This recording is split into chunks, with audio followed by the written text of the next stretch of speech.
we're at IPC Apex Expo 2022. It's day one in San Diego. I'm joined by Subodh from CyberOptics. Thanks for coming over. Thank you for coming over. Thank you. Now, you've got quite a few exciting new things actually to talk about, haven't you? Yeah, so first of all, it's great to be back in person Yes, at the show after a couple of years of hiatus for all of us. But we got a couple of exciting things to showcase at the show. One is we have a new MRS, is what we call it, multi-reflection separation, kind of a 3D sensor that has got a dual mode specifically dedicated for solder paste inspection. Right. So it can either go high resolution or it can go high speed, and the customer can choose on the fly. So we are pretty excited about showing that to customers. It's probably the most innovative thing that has happened in SPI world in a long time. Right. So it's getting a lot of interest from a lot of customers who thought kind of SPI has matured and nothing new is coming out. So it was a very clever way to show that you can choose high resolution or high speed in the same system on the fly. So that's one. But probably the bigger thing that we are showcasing right now at the show floor is what we call our SQ3000 Plus multifunctional system. It's a AOI, SPI, and CMM coordinate measuring machine all combined in one. That in itself is not new. We have done that before. What is new about the SQ3000 Plus is it's a new resolution, 5 micron resolution compared to the previous 7 micron resolution.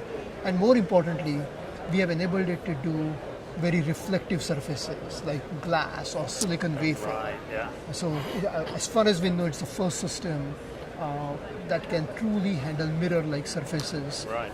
And that's really important because going forward, more and more applications are coming with very reflective parts. Yeah. So we think it's a big step forward in the land of inspection to enable reflective parts. Yeah. A couple of exciting things to show. Yeah, I mean, that's, those kind of things, because they are answering real world needs, aren't they? How long does it take to bring something like that to market? Because there's a lot of development and testing that goes Absolutely. I mean, it takes enormous investment, but in all fairness, many of our most sophisticated customers pushed us in that direction. We have an unusual presence between the semiconductor industry and SMT industry. Right. Historically, they were very spaced apart, but lately those two industries are converging.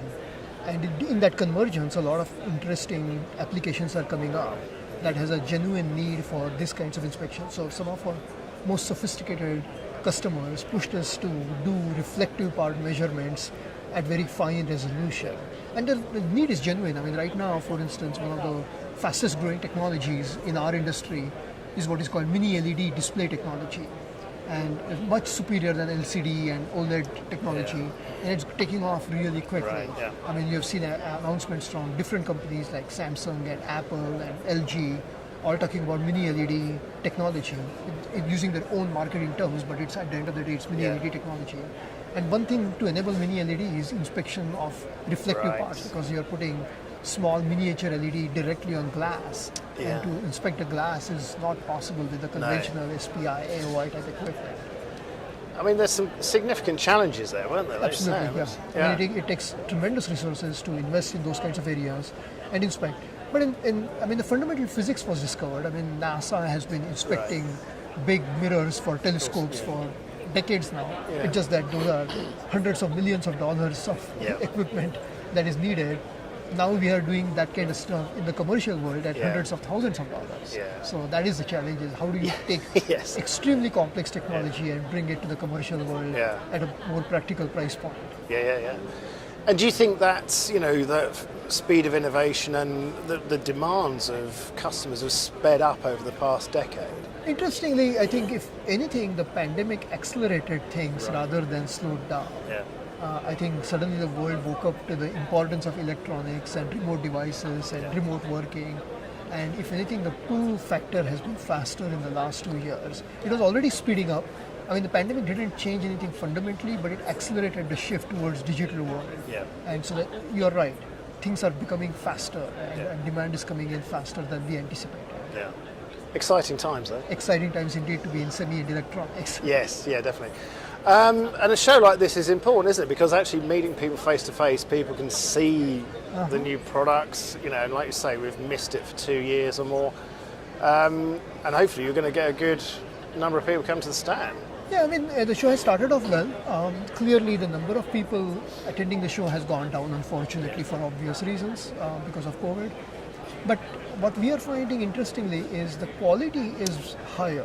Oh. What used to be just random people walking through who had general interest, but frankly were here because the weather is better than wherever they are from, that has gone down. But the ones who have come to the floor are genuinely interested in investing right now. Right, yeah. So we are finding higher quality customer leads this show than a couple of years ago. That's good. But less number than the previous yeah, shows. yeah.